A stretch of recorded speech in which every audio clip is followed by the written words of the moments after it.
কলকাতায় নেতাজি সুভাষচন্দ্র আন্তর্জাতিক এয়ারপোর্টে ২২০ জন বাংলাদেশি যাত্রী আটকে আছেন। ১৫ ঘন্টা পার হলেও যাত্রীদের ঢাকায় ফেরানোর কোনো ব্যবস্থা করা হয়নি। ভোর থেকে সকাল ৯টা পর্যন্ত যাত্রীদের বিমানে অপেক্ষা করতে হয় এবং পরে কলকাতা এয়ারপোর্টে অপেক্ষালয়ে স্থানান্তরিত করা হয়। এ সময় যাত্রীদের পানি পর্যন্ত দেওয়া হয়নি বলে তাদের অভিযোগ রয়েছে। বিমানে কয়েকজন গুরুতর অসুস্থ যাত্রীও রয়েছেন, কিন্তু তাদের চিকিৎসার ব্যবস্থা করা হয়নি বলে জানা গেছে। তাদের ফেরত যাওয়ার সময় সম্পর্কেও কোনো সঠিক তথ্য দেওয়া হয়নি। কলকাতা এয়ারপোর্ট কর্তৃপক্ষের সঙ্গে যোগাযোগ করা হলে এই ঘটনার সত্যতা স্বীকার করলেও এই বিষয়ে সংশ্লিষ্ট বিমান পরিবহন সংস্থার দায়িত্ব বলে তারা দাবি করেন। জানা গেছে, রোববার রাতে কুয়ালালামপুর থেকে ঢাকা আসার পথে মালন্দ এয়ারপোর্টে একটি বিমান ঘন কুয়াশার কারণে কলকাতায় জরুরি অবতরণ করে।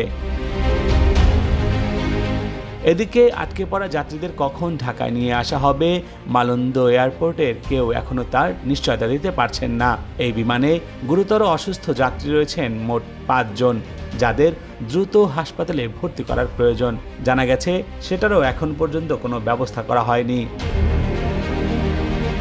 আটকে পড়া এক যাত্রী জানিয়েছে, আগামীকাল সকালে তার পরিবারের সঙ্গে বিদেশে বেড়াতে যাওয়ার কথা, কিন্তু এখন পর্যন্ত আটকে আছেন কলকাতায়। এখান থেকে কখন ফিরবেন তার কোনো নিশ্চয়তা নেই।